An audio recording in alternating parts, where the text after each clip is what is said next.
Y para que me... ¡Ay, por Dios! No se ha grabado esta parte de la clase. Bueno, como os he dicho, perdón, pero la primera parte de la clase no se ha grabado porque no sé si es que no he bloqueado bien la pantalla. Además que se había quedado al segundo 4. Bueno, tampoco he dicho nada tan importante.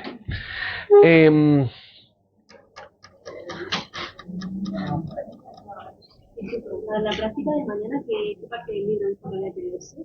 ¿Los preliminares o el tema, el capítulo 1? Eso no es bueno preguntarlo justo el día antes. Capítulo primero. Ah, bueno, sí, mañana entonces. Pero era el de justicia moral, no sé qué. Ese es el preliminar. Ah, ese es el preliminar. El de justicia, sí. Sí.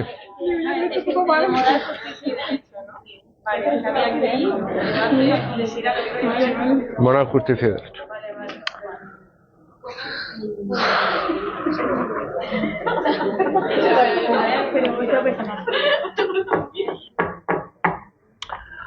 A ver, Francisco, te tengo que preguntar una cosa.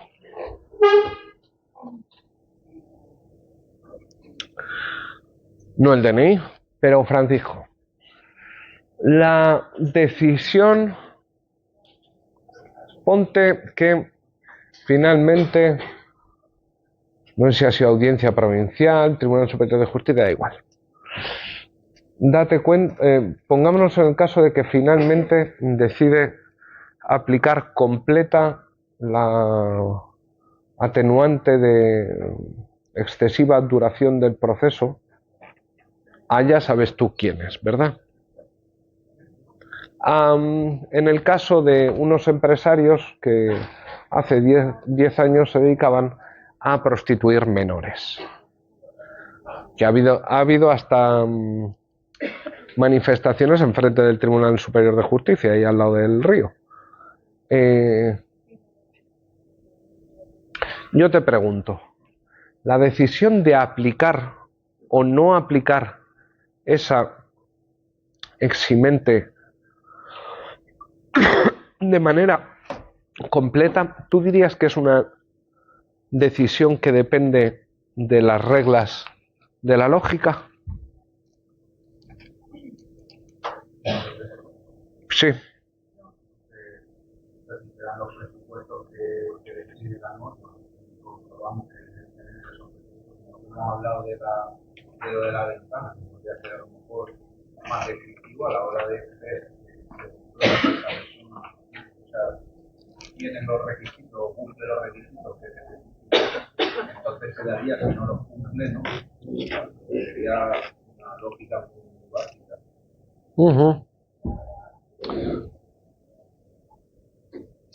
Bueno, pero la eximente se puede aplicar de manera gradual.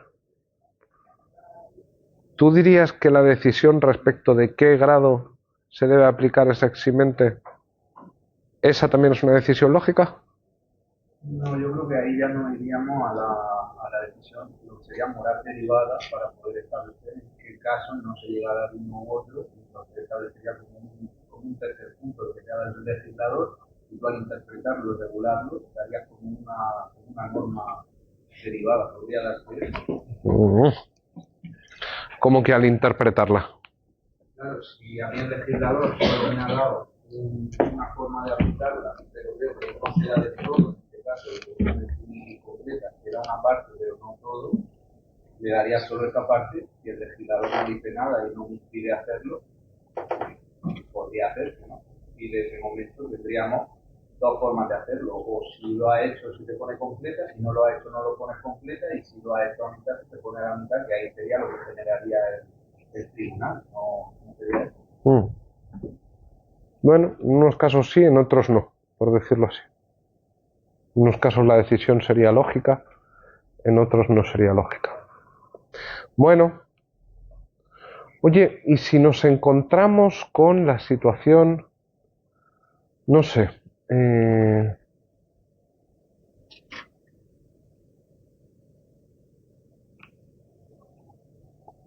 un caso tonto? Pongamos que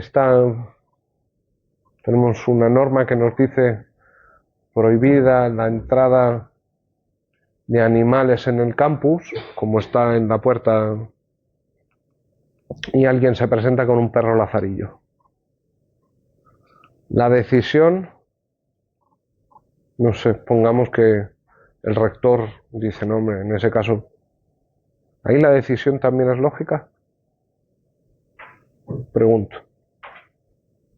Yo es que lo veo como algo anterior porque en la normativa, en esta verdad moral que nos dice que sería la normativa, ya sería que contempla como lo que eso no es un animal. Luego iríamos a la parte en la que decidimos si era o no era, que en el caso, por ejemplo, del perro lazarillo no se considera una mascota. Entonces, yo le sigo viendo esa lógica que no es que lo cambie el rector, sino que al final el rector sería esa ley que estamos diciendo que nace, esa verdad moral, pero al final solo estamos aplicando la norma que nos están diciendo. Vale. Y perdón, cuando lo que pone fuera, si no recuerdo mal, es prohibida la entrada de animales. Puede ser, no lo he sacado. Creo que sí. Creo que sí. O mira, cambiémoslo, que ponga prohibida la entrada de perros. Además es que hay un símbolo de un perro. Alguien podría decir que si me presento yo con uno de mis 3 gatos en clase,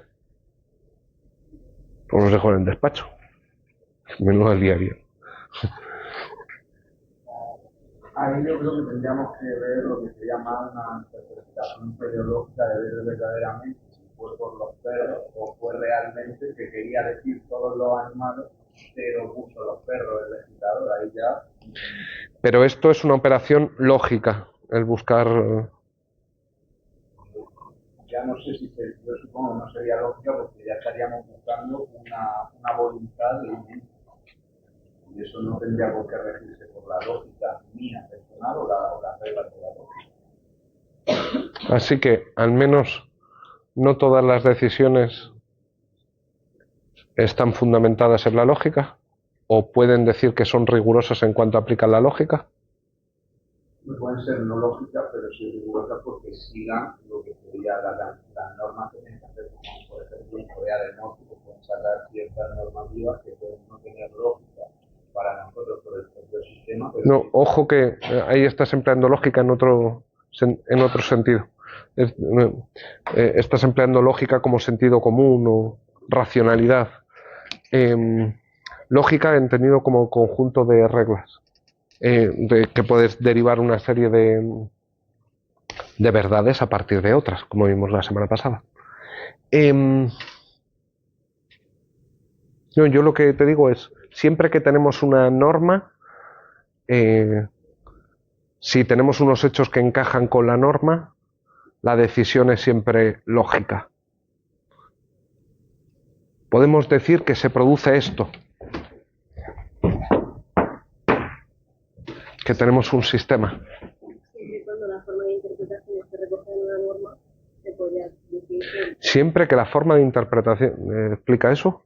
Porque si la interpretación que hace pues, para tomar la decisión es, por ejemplo, la interpretación teleológica y ese tipo de interpretación está recogida en una norma que se deriva de las normas que establece el legislador, entonces la metodología se está respetando. Estaríamos hablando de lógica. Es lo que yo pienso. Voy a hacer la pregunta así en general. ¿Pensáis que es así? Que la tónica en general es esta. Que la ciencia, lo que se hace en los tribunales o lo que se hace, no tanto en los tribunales, lo que se hace en las facultades de derecho, la ciencia jurídica es eminentemente algo riguroso, algo lógico. Sí, ¿no? Pero el caso de la afirmación, no me ha parecido nada. Pero me temo que estás usando el término lógico en otro sentido. No, como de la verdad del mundo social. Ah, entonces sí, dale, continúa. La verdad es que vale que ya pasamos por el tiempo, pero completamente está Hombre, pero él también está admitiendo eso, que está tipificado. Lo que pasa es que también está tipificada la eximente o atenuante, no me acuerdo lo que es. Todo esto obviando que a alguna es posible decir que eso es inaceptable o que es una vergüenza. Es otra cuestión esa.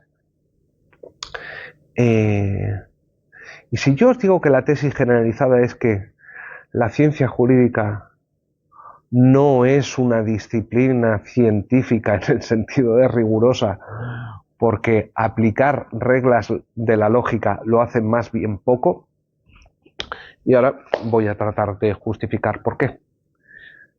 Podría ser por lo de las palabras de Kirchmann, de lo de 3 palabras de legislador para los artículos que ya no. Bueno, la tesis de Kirchmann, de Julius von Kirchmann, era la tesis según la cual la ciencia del derecho no podía ser una disciplina científica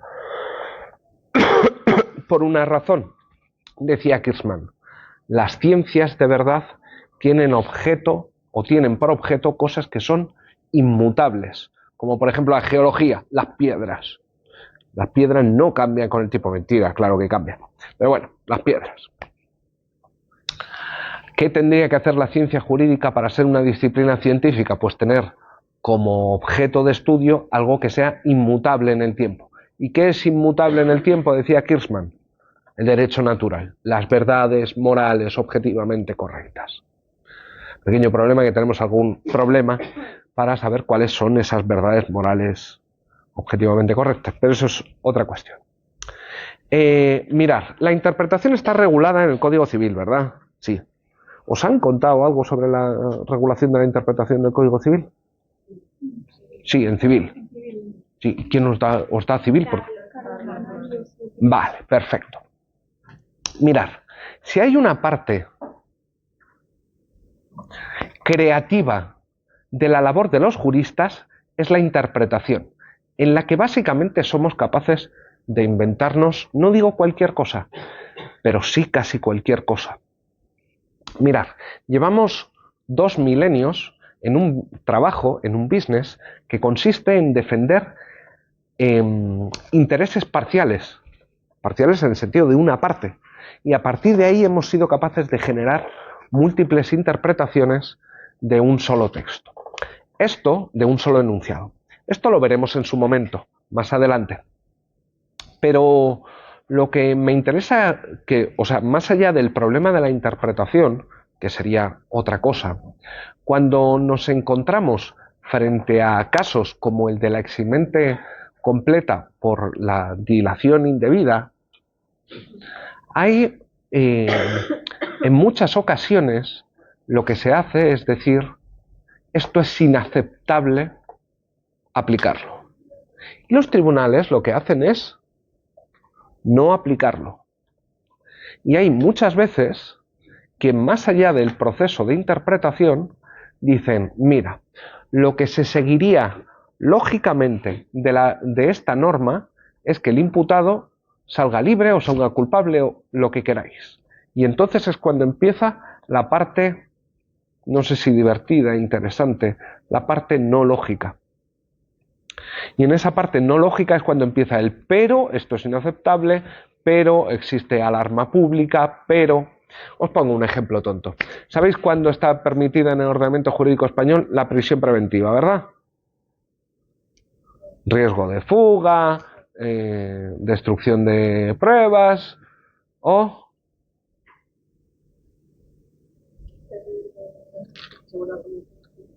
peligro de reincidencia. ¿Pensáis que las decisiones de prisión preventiva en España tienen mayoritariamente que ver con esto?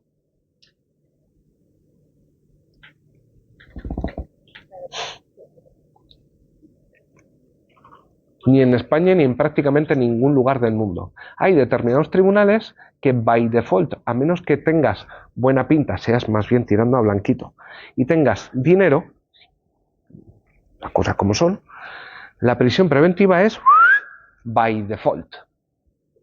Inaceptable. El mundo está un poco feo ahí fuera. Y mirar, ha habido algunos autores que han tratado de tomarse esto en serio. Esto de convertir a la ciencia jurídica en una disciplina rigurosa y aplicar las reglas de la lógica, y solo las reglas de la lógica.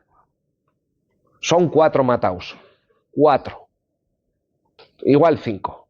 Mirad, esto lo propusieron 2 autores argentinos, ya los 2 fallecidos, llamados Carlos Alchourrón y Eugenio Bulillín, que dijeron, ¡hala! Pues vamos a tomarnos esto en serio. Vamos a coger la base normativa del legislador, la base normativa del sistema, las verdades morales autoevidentes, digámoslo así.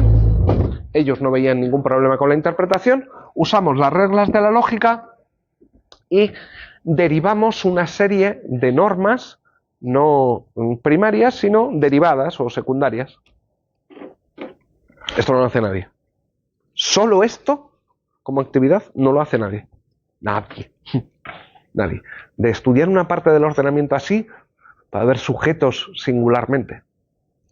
Pero siendo completamente rigurosos así, no hay ni un solo dogmático que haga esto. Ni uno. O sea, me juego varios órganos vitales a que no sois capaces de encontrar a alguien que haga esto de verdad. Y entonces lo que pasa es que la ciencia jurídica, la realidad, es que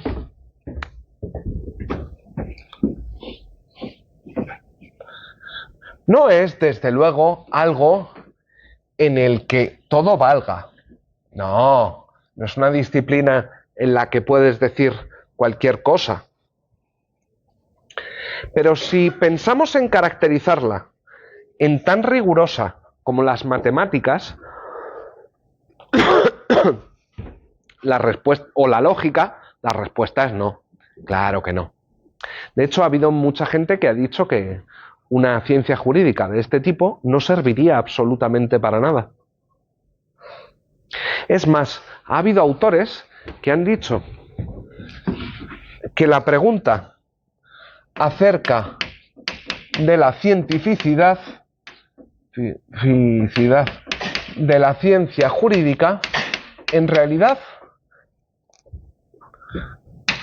carece de interés, que es una tontería preguntarse por esto o seguir preguntándose por esto. Autores vivos, recientes, o bueno, algunos muertos, algunos vivos, Carlos Santiago Nino, Manuel Atienza y Juan Ruiz Manero, que son profesores catedráticos, eran los 2 eméritos, aquí al lado en Alicante. Estos dicen, el hecho de que la ciencia jurídica o la dogmática jurídica sea o no científica es una gilipollez. La pregunta en sí es una tontería. ¿Por qué? ¿Nos aporta algo más que saber sobre qué es la ciencia jurídica? No, es solo una etiqueta que nos quedamos muy contentos y muy seguros, nos da mucha tranquilidad de espíritu saber que lo que hemos estudiado 4 años en la carrera es realmente científico. O que cuando te llega alguien de una carrera técnica o de ciencias naturales duras, te diga, vosotros no hacéis ciencia, cosa que pasa constantemente, y uno diga, no, sí, yo hago ciencia en un determinado sentido. Dicen, bueno, eso, más allá de para esto, no sirve absolutamente para nada. Y dicen, lo importante es que sea útil. ¿Útil en qué sentido? En que sirva para resolver problemas de la práctica del derecho. Problemas que no han sido resueltos por el legislador. Por ejemplo, muchas veces el legislador emana 2 normas que generan una antinomia, 2 normas que son incompatibles, o se le olvida regular un caso, o yo qué sé. Por ejemplo, ejemplo tonto.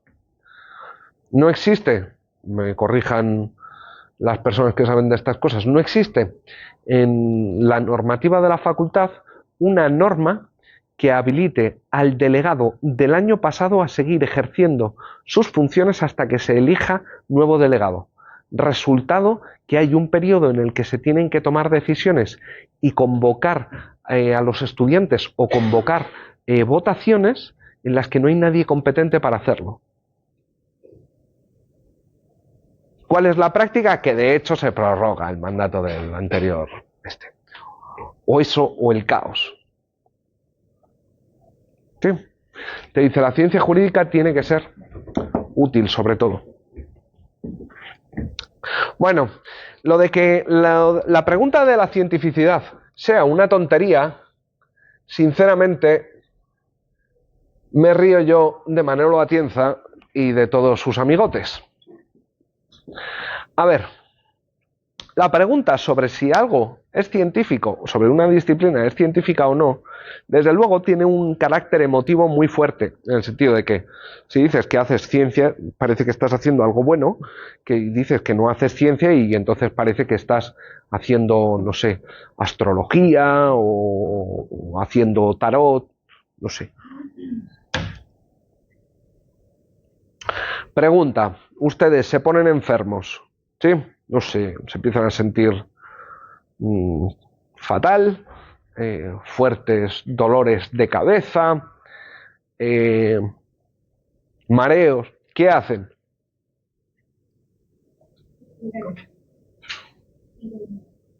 ¿Y por qué no mejor te vas a un curandero? ¿Y por qué te fías más del médico que del curandero? Pero que ha estudiado, el curandero también puede haber estudiado. O mira, en vez de curandero, imposición de manos de Reiki. Reiki o neurólogo.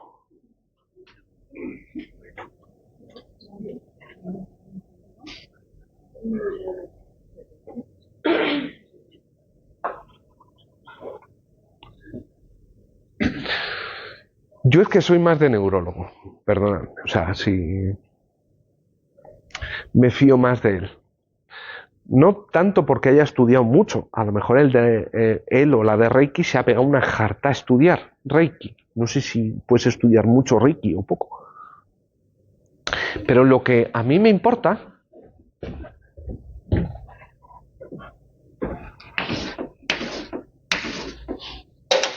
es que sea una disciplina científica. ¿Por qué? Porque mirar, o bien es rigurosa o bien puede hacer predicciones.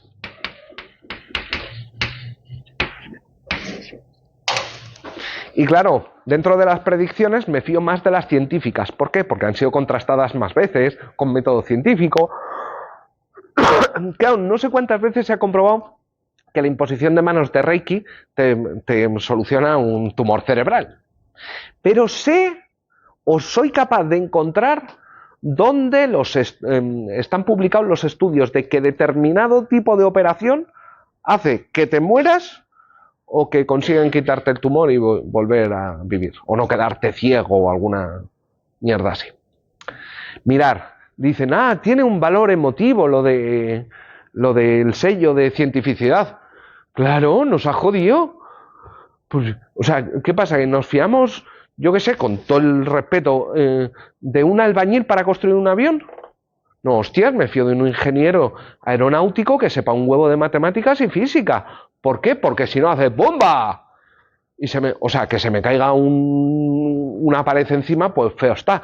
Pero que se me caiga el avión en el que voy a todo cebollo, eso ya menos gracia. Claro, nos fiamos de la ciencia porque aciertan más, porque tienen más capacidades de hacer predicciones.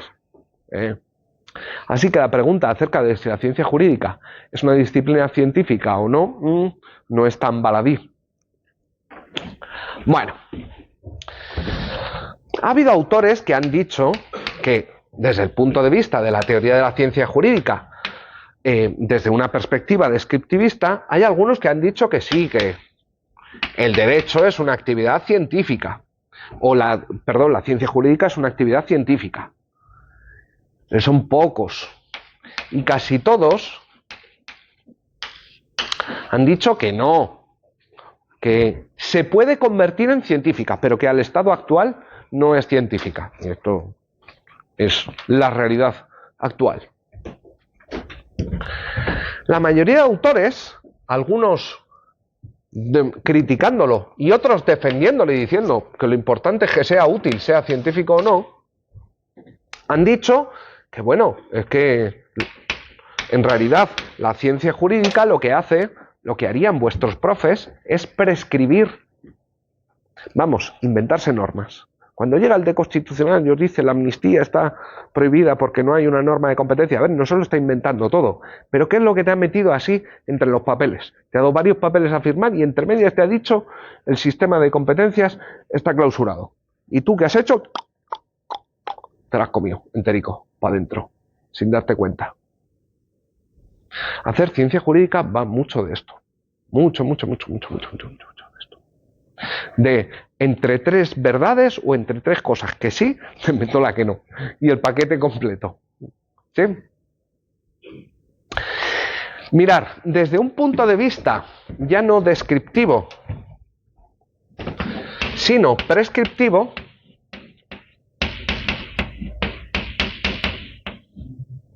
es decir, yo, Álvaro Núñez, teórico de la ciencia jurídica, no me pongo a ver qué es lo que hacen, sino que me pongo directamente a pontificar, a decirles, bueno, miserables seres de absurda existencia, yo os digo qué es lo que tenéis que hacer.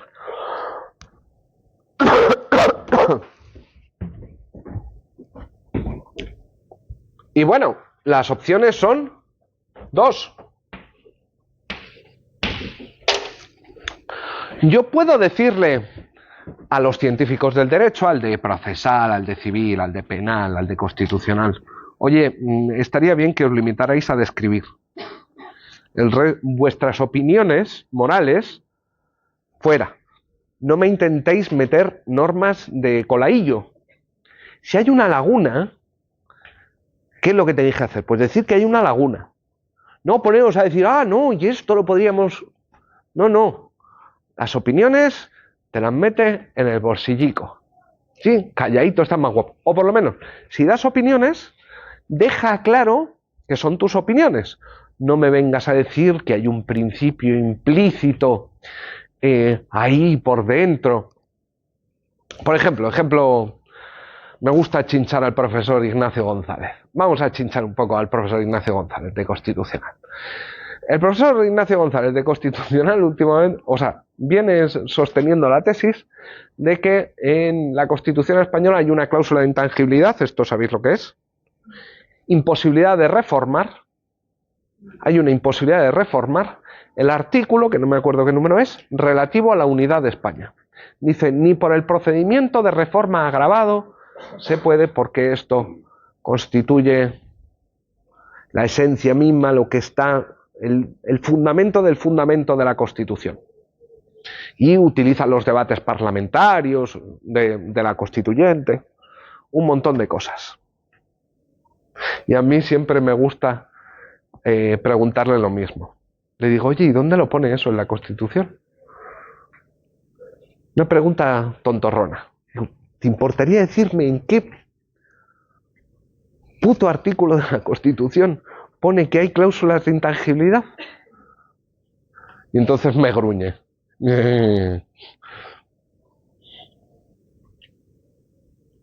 Bueno, en realidad, quienes defienden, en teoría de la ciencia jurídica, desde el punto de vista prescriptivo, que la ciencia jurídica debe únicamente dedicarse a describir, no son pocos, son menos que pocos. Somos dos locos que nos juntamos algunas veces. Nada. Porque la inmensa mayoría de la teoría de la ciencia jurídica hecha desde el punto de vista prescriptivo le dice a la dogmática, sí, lo importante es que sea útil y si para que sea útil tenéis que inventaros nuevas normas, adelante con los caballos. Lo importante es resolver problemas. No tanto el cómo lo hemos hecho, sino el resultado. ¿Qué necesitamos saber de teoría de la ciencia jurídica? Bueno, dos aproximaciones, descriptiva y prescriptiva. El teórico de la ciencia jurídica que utiliza un punto de vista descriptivo puede describir que la ciencia jurídica está describiendo o describir que la ciencia jurídica no está describiendo. Desde el punto de vista prescriptivo le puede decir a los científicos del derecho: dedicaros únicamente a describir, o que va, id mucho más allá y describir. La cuestión de la cientificidad daría para un solo curso sobre esto. Pero es importante saber que cuando hablamos de ciencia puede querer decir dos cosas, bien desde el punto de vista empirista, bien desde el punto de vista racionalista,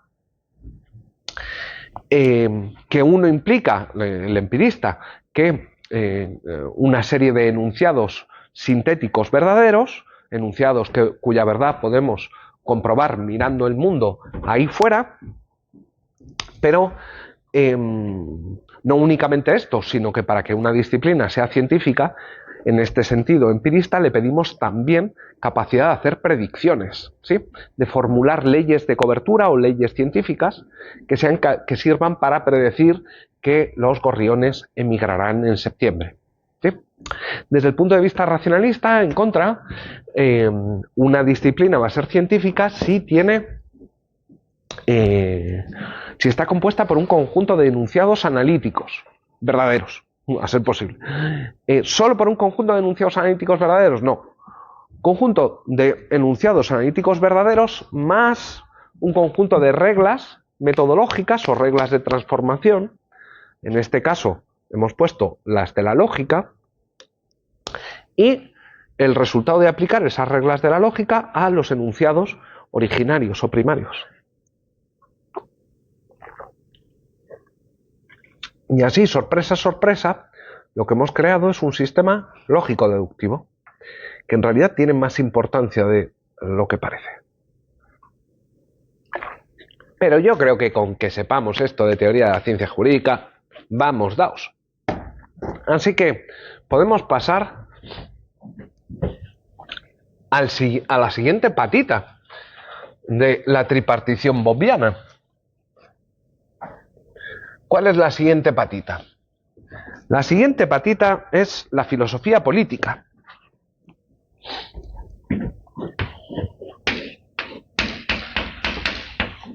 Mirar.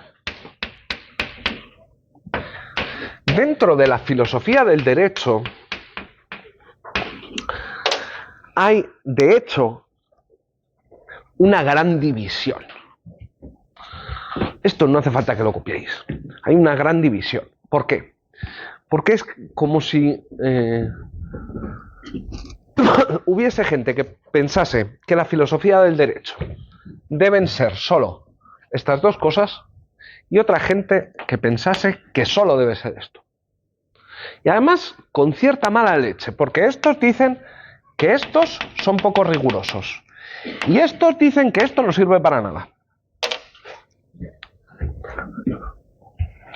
Tenéis la ventaja de tener un profe de filosofía del derecho que empezó estudiando esto y después se pasó a esto. No porque esto me pareciera que no servía para nada, sino porque me parece, o sea, porque simplemente las circunstancias se dieron así y terminé haciendo esto. Pero yo quería dedicarme a esto, a hacer filosofía política. Y luego la vida me llevó por extraños derroteros. Bueno, ¿qué es esto de la filosofía política? Bueno, filosofía de la política... ¿La política en qué sentido? Pues mirad. Bobbio, seguimos hablando de Bobbio. Bobbio, cuando escribió esto, era profesor de filosofía del derecho. Pero hay que decir que después él abandonó la filosofía del derecho y se fue a la Facultad de Ciencia Política y era el profesor de teoría política. ¿Y aquí qué se estudia? ¿O qué enseñaba Bobbio aquí? Las formas de gobierno, enseñaba un montón de cosas. Cosas propias de un departamento o una facultad de ciencia política. Pero para él la filosofía política, al menos en este momento, estaba compuesta por tres subdisciplinas.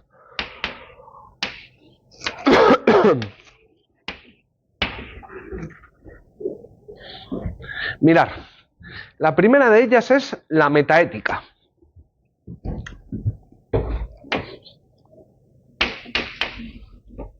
No, que borrar lo de metaética, que la vamos a poner la tercera para que se entienda mejor.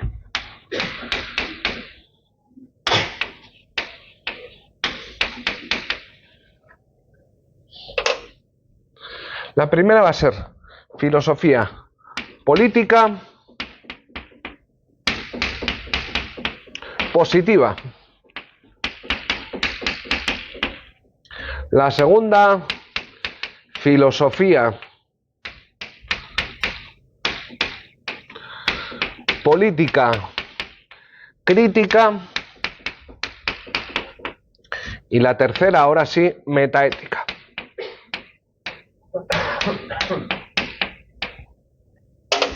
Vale. A ver.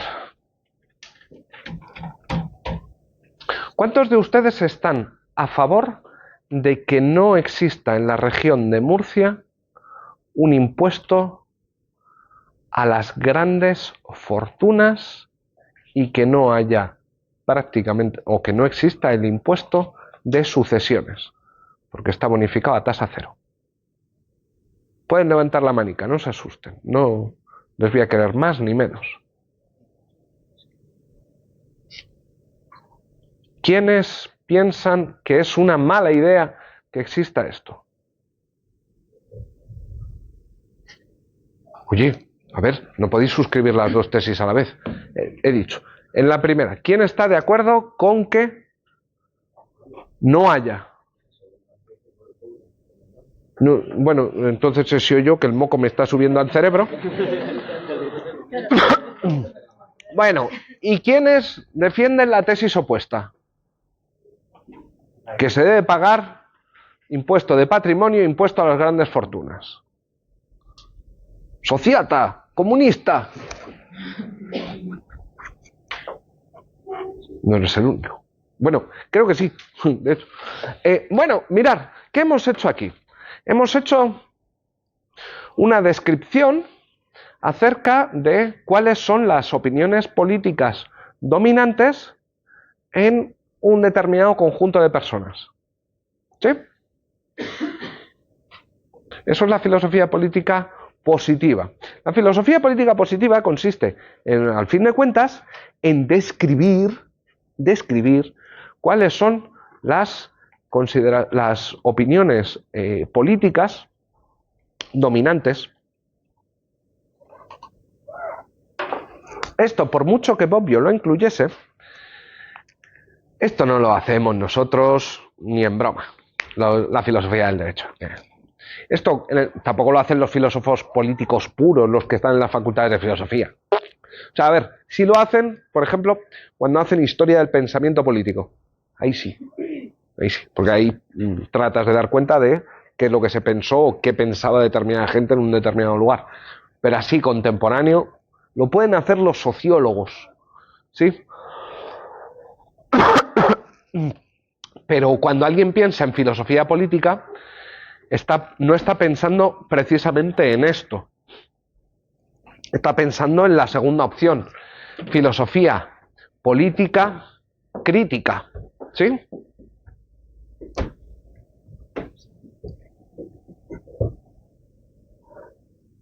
Sí, era usted quien ha levantado la mano, no usted, sino usted, diciendo que estaba a favor de que no hubiese impuesto de sucesiones, que fuese bonificado con una tasa del 0%.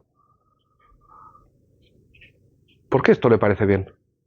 ¿Me parece bien? Sí. O reducirlo. No, que esté al 0%, que no se pague nada de... No sea al 0%, pero es una reducción.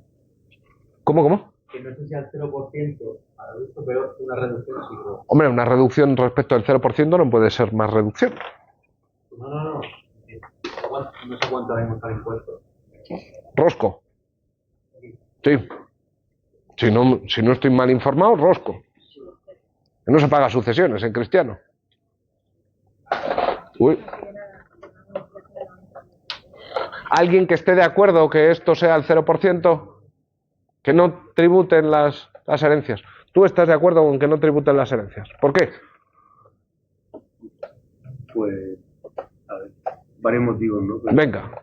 principalmente porque se entiende que tú vas a heredar mucho dinero, es porque tú también tienes parte de ese dinero, pero ahora mismo, tal y como están las cosas, los sueldos y tal, y lo que se ha revalorizado la vivienda, el suelo y todo eso, no es tan difícil heredar un patrimonio relativamente importante o grande teniendo un sueldo muy bajo. Teniendo en cuenta que la vivienda antes se compraba mucho más barata que ahora y un piso que antes, o sea, se puede haber quintuplicado el precio en cuestión de pocos años y que te resulta imposible pagar un porcentaje de ese dinero. ¿Cómo era tu nombre? Fernando. Fernando, con todo cariño, ese es muy mal argumento, porque no responde o no defiende la tesis que te pido que querías defender. ¿Por qué? Porque eso sería una razón para que, por ejemplo, subir el límite mínimo para sucesiones, pero no ponerlo al 0%. ¿Alguien tiene algún argumento en favor del 0%? Porque para qué tengo que pagar por algo que ya he pagado antes de mí. Ah, ¿es tuyo? No, coño, si te lo están transmitiendo tus padres. Pero en mi patrimonio también. Es tu patrimonio. Uy, voy a echar a mis padres. Tu futuro patrimonio. Desahucio express. A mis padres. Es el mío. Porque tengo que pagar por algo que me pertenece. O que me tiene que pertenecer. Te tiene que pertenecer. ¿Cómo es tu nombre? Antonio, Antonio, ayúdame. argumento a favor del impuesto. Sí. Pues creo que teniendo en cuenta... No, mejor. Argumento en contra del suyo. ¿Estabas o...? No, no. Estaba. Vale. Repite, por fin. Que por qué tengo que volver a pagar por algo que me tiene que pertenecer. Vale. Pues un contraargumento sería que el impuesto a sucesiones ayuda a que no se perpetúen la élite, ya que el sistema sea más meritocrático, haciendo que las personas que cuando se produce una herencia tengan que esforzarse para ganar más dinero y que no simplemente le recibas el dinero de tus padres y ya está. Respiren un segundo. Expiren, expiren.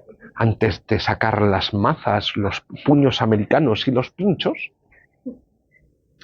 Eso es hacer filosofía política crítica. En la filosofía política crítica no estamos describiendo nada. Estamos tratando de establecer qué es lo justo o lo correcto.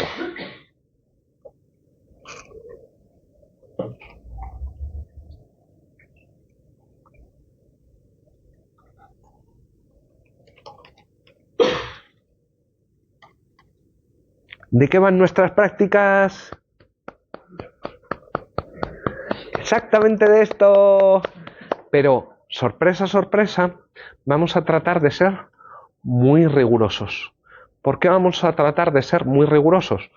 Porque pretendemos que nuestro curso nos sirva también como un curso de argumentación jurídica. Y lo que vamos a hacer es, cuando veamos más herramientas de argumentación jurídica, ir aplicándola a estos debates. Por el momento, vamos a operar por imitación. Por ejemplo, ¿cómo era tu nombre? Perdón. Fernando. Lo que le he dicho a Fernando, cuidado que tu argumento está muy bien, pero no apoya la tesis. ¿Sí? Esto parece una cosa así como tontorrona, pero hay que darse cuenta. ¿Vale? Bueno, ¿qué es la metaética? El tercero de los elementos. O la tercera de las disciplinas. Pues mirad, la metaética es la parte más ruda. ¿Sí? Es un poco durilla la metaética. En cierto sentido, es como la teoría de la ciencia jurídica, pero de la moral o la política. De hecho, lo que hace la metaética, ya el nombre lo indica. Si es metaética, será que aquí está la metaética, que toma como objeto de estudio al discurso de la ética. Si yo te digo,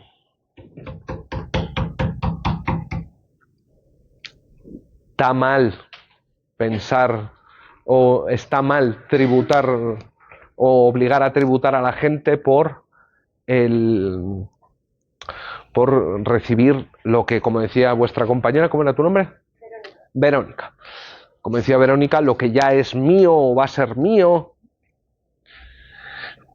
Preguntémonos, ¿qué está haciendo Verónica? Cuando Verónica dice, está mal tributar por esto, o que te obligan a tributar por esto, ¿qué está haciendo?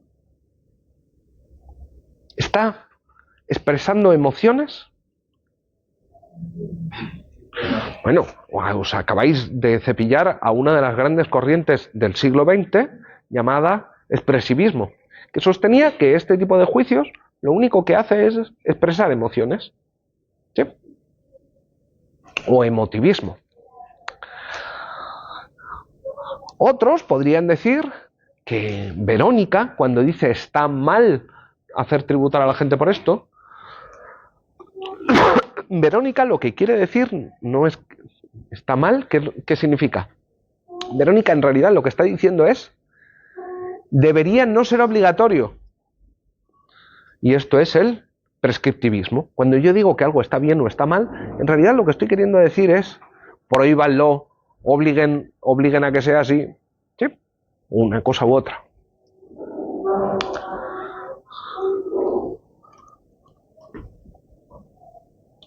Para otros, lo que ha hecho Verónica es simplemente dar cuenta de sus intuiciones. ¿Y qué son las intuiciones? Problemilla. ¿Alguna vez habéis tenido la sensación de que algo estaba mal? Decir, no sé por qué, pero esto está mal. Esas son las intuiciones. ¿Sí? Que únicamente lo que está haciendo es dar voz a eso que tienes aquí como en la tripita. Pero sobre metaética no solo está estos discursos. La metaética incluye un montón de discursos o de debates. El más importante, bueno, los dos más importantes que nos van a interesar son el de objetivismo versus no objetivismo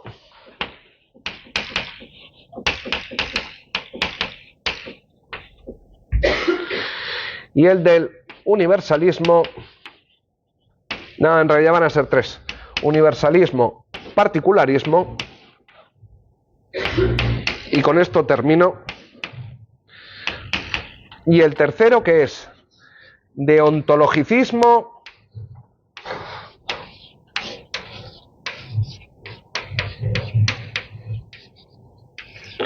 versus consecuencialismo.